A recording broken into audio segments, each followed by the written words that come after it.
No Sense Podcast back at you. It's KGB. I'm trying something new. I wanted to talk about a lot of specific things. I'm trying something new here. So I'm just going off the head. I usually plan a whole lot more. And I don't want to, it's not that I don't want to do that. It's that I want to try something new. So this is what I'm going to do. Just going to kind of flow with my thoughts. Talk about some things in my consciousness. You're going to do this like a stream of consciousness. You dig what I'm saying? So, and this is a lot less, it's a lot more organic for me. I don't know if people will enjoy this. I'm going to have to do this enough to see if niggas enjoy this. Or if I got to go back to having a structured topic, and you dig what I'm saying? So, and hopefully this will allow this format. This is organic. This is me. Like, if you know me, I'm not trying to have these conversations. Look, if I was trying to join a debate club and be a great debater with Denzel and all these motherfuckers, I would have did that shit.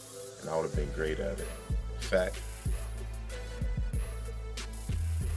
I was about to say I was in the debate club, but that would have been a lie. I did some debate shit. I just can't remember. I ain't even smoked no weed today, so, you know what I mean? I ain't been obeying the 3 S's. Sobriety, celibacy, or solitude. Well, solitude I've been obeying. Sobriety, I'm just getting back on that. And celibacy. Yeah, I've been obeying that by force. Ain't no woman trying to sleep with me. I'm an ugly ass nigga, apparently. You know what I mean, I don't think so, but that's what the universe is giving me right now, so I'm gonna just take it. But it's like, nah, I'm not an ugly nigga, I'm fine. But, you know, I ain't been getting no buns, so right now I'm celibate. Which ain't a bad thing. That being said, I want to talk about this Tekashi 6ix9ine thing. What you about to do, my nigga? It's not that I feel like you're gonna flip. They said the court date is set for September 9th. You ain't getting no bail. What's this nigga name? Treyway. What's this nigga name? Shotty or whatever his name is. That nigga, he's like talking about we don't fold, we don't crack. He told the federal judges we don't fold, we don't flip. Some shit like that. He said some shit like that. Listen, my nigga. Speak for yourself. Don't speak for that nigga 6ix9ine. You, the nigga that extorting this nigga. You, the nigga that probably responsible for him getting jumped, robbed, and lumped up. You, the nigga that's probably behind all these niggas on these wiretaps that the feds was recording, talking about y'all about to violate this nigga. Speak for yourself, my nigga, because that man might flip. You dig what I'm saying? Anyways, the way I'm feeling about this is it's just a whole bunch of coonery.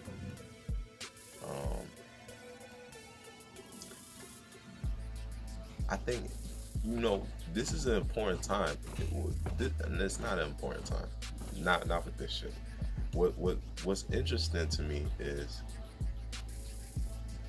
who in this world would have ever thought the hip-hop culture would allow a nigga like 6ix9ine to be popping. Like, this shit could not have ever happened in any other era of hip-hop. But then again, all these bozo niggas. Here's another bozo nigga. Trippie Redd. Trippie Redd is a bozo nigga.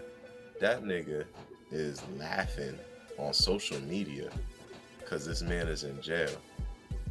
if you are a blood, I'm no gangbanger, none of that. I know Bloods, I know Crips, and Vices, and I'm no set banging nigga. But at the end of the day, I never heard no gangster that I know be like, yo, that nigga's in jail. Niggas will say, yo, we about to get that nigga. Niggas will say that. Niggas will say, oh, about to catch a nigga slipping tonight. But niggas ain't about to say that nigga's in jail. Niggas would much rather be able to perpetuate the violence than even let the system have them. I never heard someone take pride in letting the system have them. This goofy ass nigga, Trippy Red, talking about, yeah, this nigga 6ix9ine in jail. This nigga's having a whole celebration. And it's like, this how I know y'all niggas is not who you say you are. Look, I ain't saying that there's any, look, if that's not who you are, I get it. Then you should be celebrating. If you dislike the man Tekashi 6ix9ine so much, then you should be celebrating based on him being incarcerated, because you're not a criminal, and there ain't nothing wrong with that if that's not who you are. But when you claiming and perpetuating, and that's the fucking problem I got with you niggas, is y'all niggas are perpetuating this fuckery, because y'all be the first ones to go on record, talk all this wild gangster shit that I don't even see where the shit is coming from. Y'all be the first one to talk the wildest gangster shit, and it's like, yo, like, but y'all niggas not gangsters though. And the young niggas, these young niggas is really believing this shit. They believe in y'all. Listen, see, the more I talk about this shit, I think my phone is like, when I started recording, it's on 20%, so I can't even talk about too much anyways. But the more I talk about this shit, the more frustrating it is, because it makes me realize how retarded the rap game has become. This culture was something that, for me, I'm just speaking for myself, that I used to find solace, find comfort, find hope, happiness, genuine love. I used to find ecstasy from this culture. Not popping a pill like you pill popping happiness for you low vocab motherfuckers. Y'all niggas is rappers and you probably was thinking I'm talking pills. My audience knows real words, but you know, I used to find ecstasy in this culture. There's still some songs, some artists, some rappers who bring that feeling out, but it's like, I used to get it all the time. Like, I don't know, maybe it's because my brain was for the first time synthesizing all this pleasure, and just like, yo, you heard that bar? This nigga, yo, Fab was like my first favorite rapper of all time. And I don't know if it's because of how I experienced Fab. Like, my uncle was, I have a relative, but I mean, at this time he was living a different life than he is now. And, you know, he was getting a lot of money, he was doing a lot of shit. And I remember being like 12, 11, I don't know. Yeah, maybe not even. Maybe I was like 13, I don't know. But no older than that. And I remember he picked me up in his Range Rover. We going to New York. I grew up in Hartford. We going to New York to go to JFK to pick up a dog. Yeah, that's what it was. We wanted to go pick up a dog that he went to pick up, and Flip, like one of these pure breed dogs that, you know, niggas is dog breeders and doing that whole purebred certification stuff where you know what you're getting, so you gotta pay. And so we're going to pick up like one of these purebred dogs, and I remember hearing Breathe on the radio. Fabulous. Come through, hum through, some shoes gotta be 20s, man. It's not even funny, they can't. The chokehold's too tight, your left look too right. You know what? You right. These bitches can't. Look, they heart racing, they start chasing, but I'm so fast when I blow past that they can't. In the presence of the man, your future look better than your past. If you present with the man, you better. These bitches can't stand my bitches can't. Oh man, I forgot the lyrics. Anyway, Fabulous, Breathe. This nigga had bars for bars. I don't know what the fuck these young niggas is talking about. And I say all that to say, the new music just don't recreate the feeling. It just doesn't. There's some rappers that do. Alright. I can't even talk about you rap niggas because it just makes me sick. I'm trying to think about some real life shit that matters more than you rappers. But I'm gonna end this whole rap segment with this one thought. These young niggas are being so brainwashed that they think this shit is fly. And I don't wish jail time on Tekashi 6ix9ine at all. I am glad that the youth who are fans of him are getting to witness this.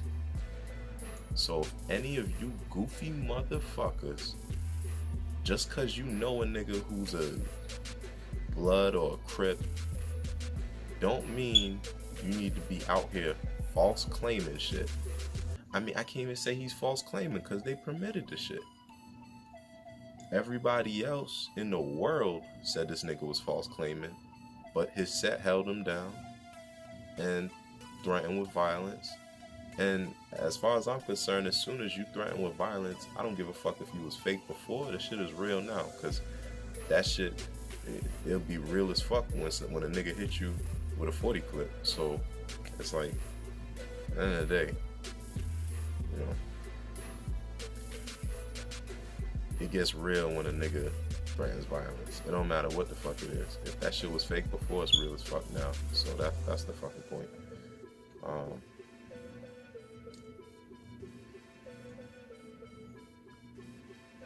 We need to have like people who respect the culture in the game. We need to have people who respect the culture in the community. And now I'm taking this out of music. We need to have people who respect the culture in hip hop, but also in the black community. Now hip hop definitely, in my opinion, controls the thought process of the black community, the urban black community, which I would say is most of the black community. But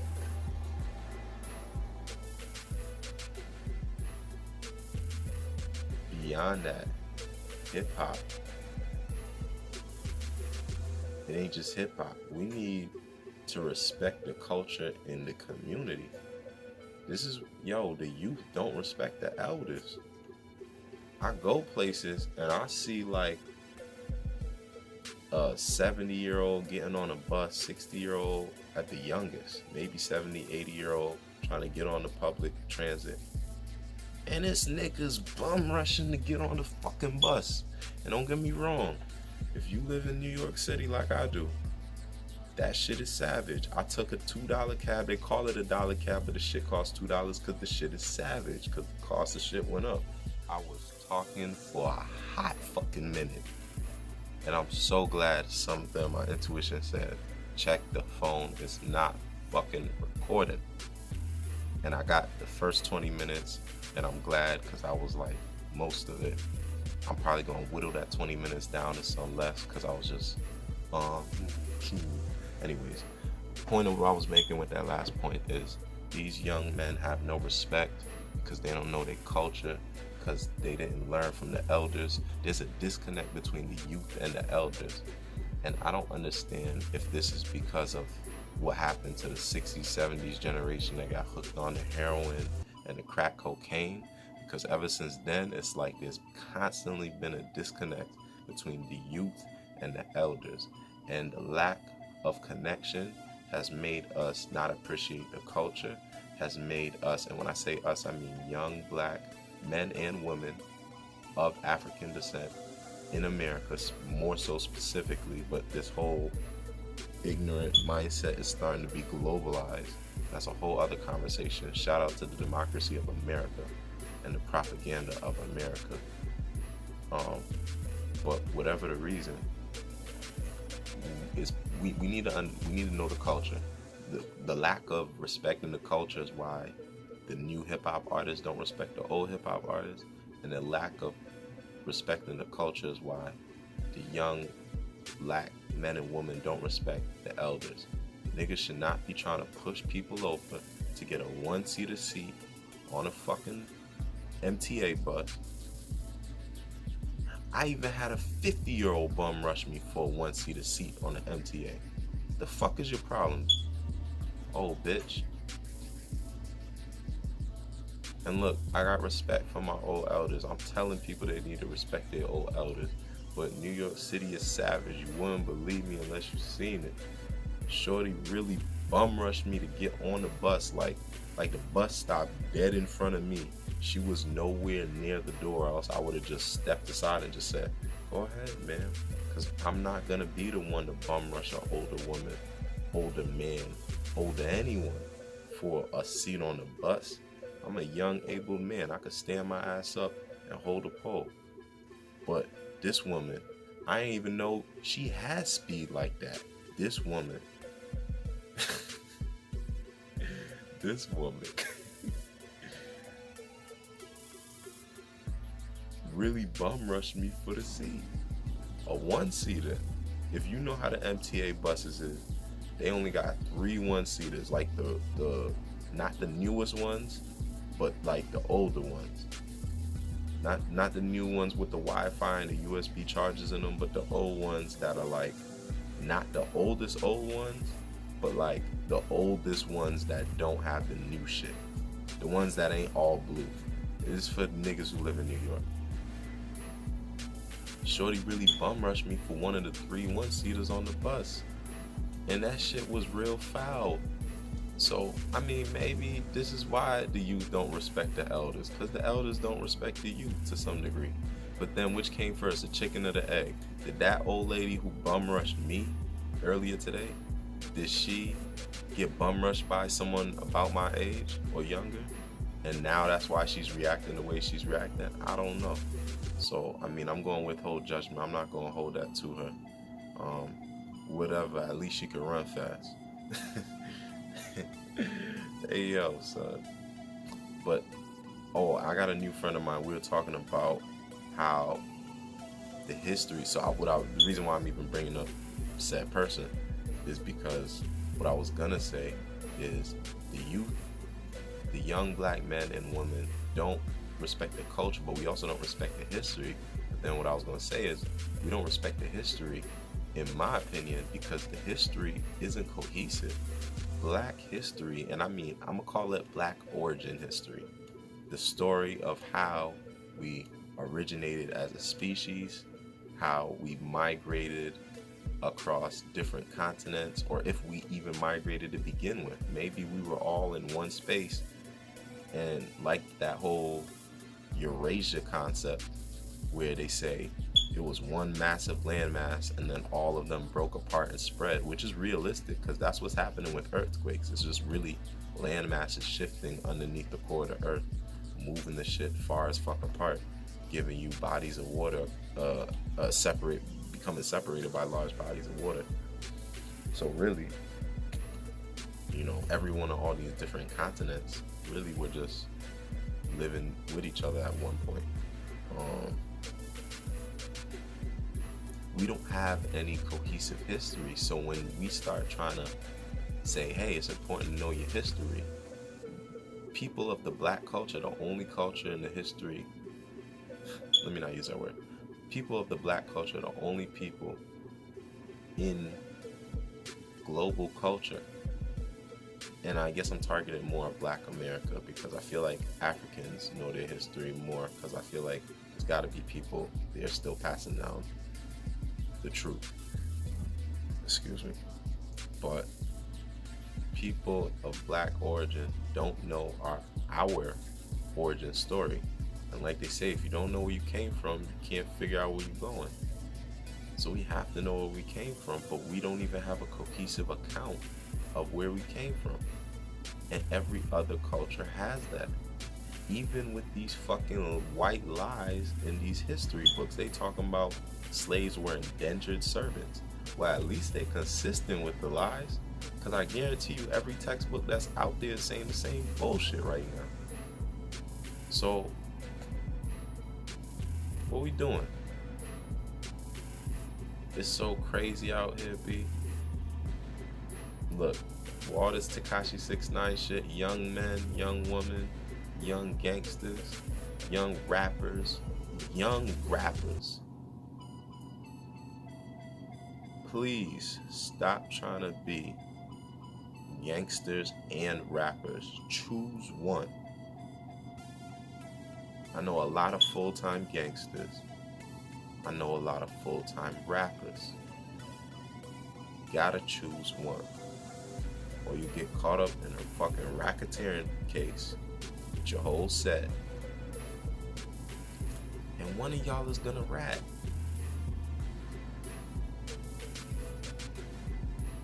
I feel like it might be that shoddy nigga talking about we don't fold, we don't flip, we don't break, but we still don't know who set this nigga 6ix9ine to get jumped. Had this nigga lump the dump, stupid. Dig what I'm saying? I don't know, man.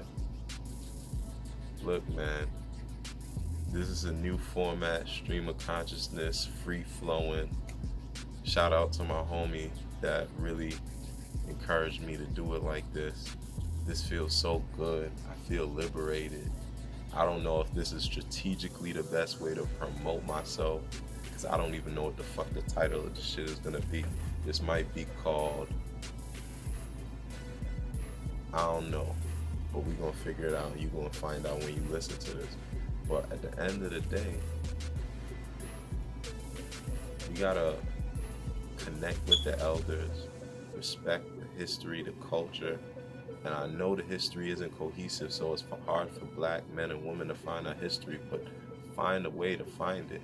And go deeper than social media, go deeper than the meme, go deeper than the caption, because there's so much misinformation out here anyways. You really gotta sift through information and use your head, use your common sense, use your intuition, use your God-given sense to make sense out of nonsense, as my blood homie be saying. Make sense out of nonsense. We can't just take everything that everyone's giving you. I'm guilty of doing it sometimes.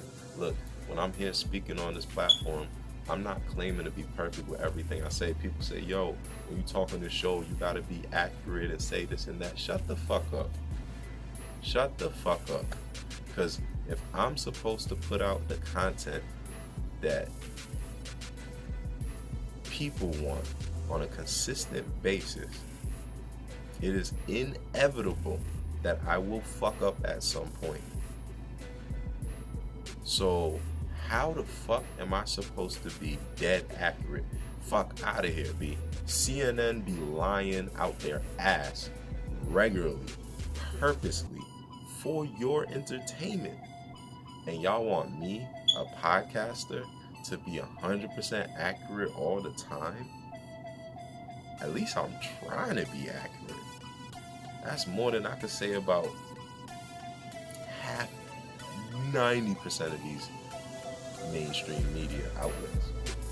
In fact, the reason why it's hard for me to put out episodes so consistently is because when I start researching these stories, I'm really trying to be factual with what the fuck I'm saying.